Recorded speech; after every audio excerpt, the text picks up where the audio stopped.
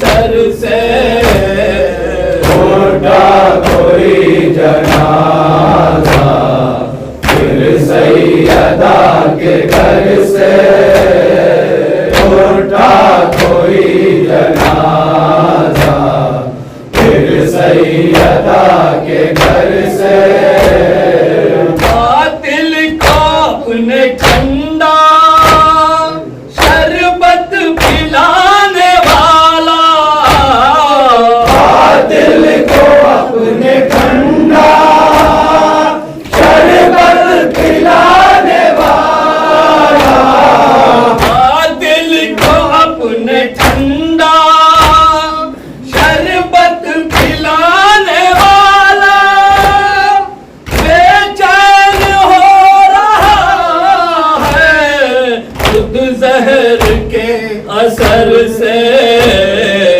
اٹھا کوئی جنازہ پھر سیدہ کے گھر سے، اٹھا کوئی جنازہ پھر سیدہ کے گھر سے، کوفے کا ذرہ ذرہ روتا ہے خون کے آنسو، کوفے کا ذرہ ذرہ روتا ہے خون کے آنسو، کوفے کا ذرہ ذرہ روتا ہے خون کے آنسو، محروم ہو رہے ہیں حسنین لوگ در سے، اٹھا کوئی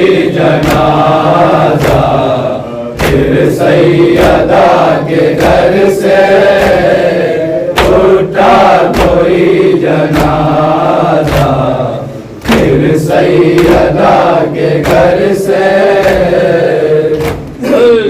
الوداع اے میرے سوگوارو، الوداع اے میرے سوگوارو، وقت آخر تھا حیدر کا نوحہ، الوداع اے میرے سوگوارو، چھوڑ کر جا رہا ہوں میں دنیا، الوداع میرے سوگوارو، میری میت کو کاندھا لگانا، میرے بچوں کی ڈھارس بنانا، دھیان رکھنا حسین و حسن کا،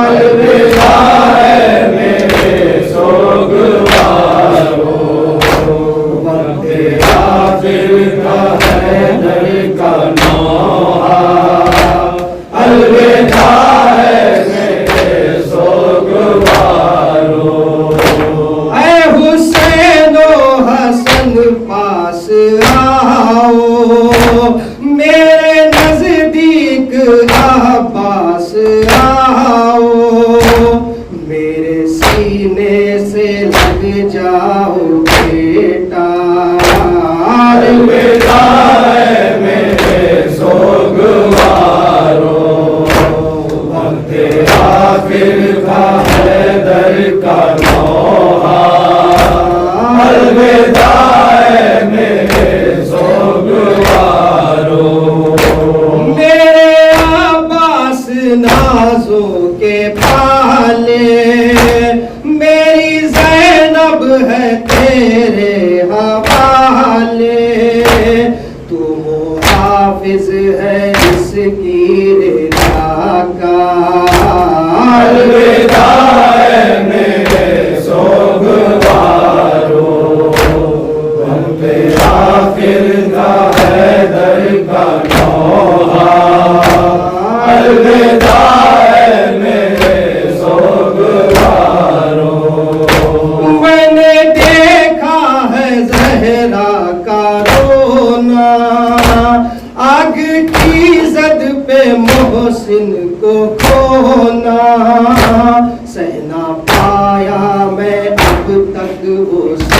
فرمان الوداع ہے میرے سوگوارو وقت آخر کا ہے در کا نوحہ الوداع ہے میرے سوگوارو ٹوٹا پکتا تھا مولا کے سر سے یعنی کعبے کی دیواروں در سے سب سے رو رو کے کہتے تھے مولا الوداع ہے میرے سوگوارو وقت آخر کا ہے در کا نوحہ الوداع ہے میرے سوگوارو رو کے کہتے تھے شاہ مدینہ منہ کو آتا ہے میرا کلیجہ تم کو میری قسم اب نہ کہنا الوداع ہے میرے سوگوارو وقت آخر کا ہے در کا نوحہ الوداع ہے میرے سوگوارو گونجتی تھی یہ آصف صدائیں لیتے آتی ہے زینب بلائیں لب پہ مولا کے عامر تھا لوحہ الوداع ہے میرے سوگوارو وقت آخر کا ہے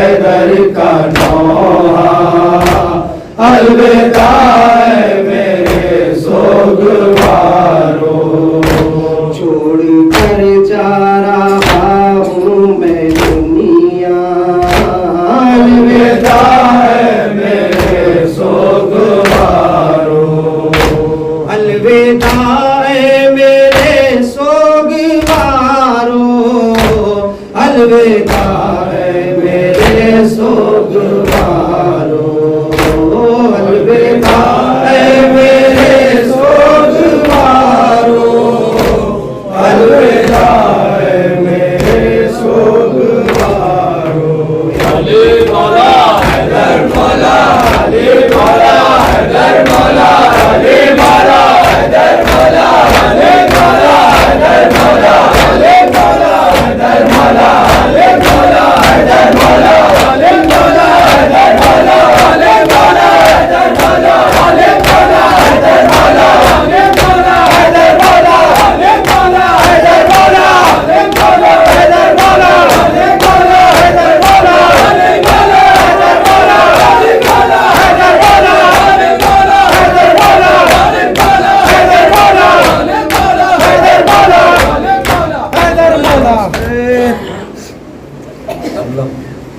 السلام علیکہ یا نبی اللہ السلام علیکہ یا رسول اللہ السلام علیکہ یا امیر المومنین علی ابن ابی طالب السلام علیکہ یا فاطمہ الزہراء سیدت نساء العالمین السلام علیکہ یا ابا عبداللہ السلام علیکہ یا ابن رسول اللہ السلام علیکہ علی جدک وابیک وعلى أمك وأخيك وعلى الأرواح التي هلت بفنائك عليك مني سلام الله أبدا ما بقيت وبقي الليل والنهار ولا جعله الله آخر العهد مني لزيارتكم السلام على الحسين وعلى علي بن الحسين وعلى أولاد الحسين وعلى صحاب الحسين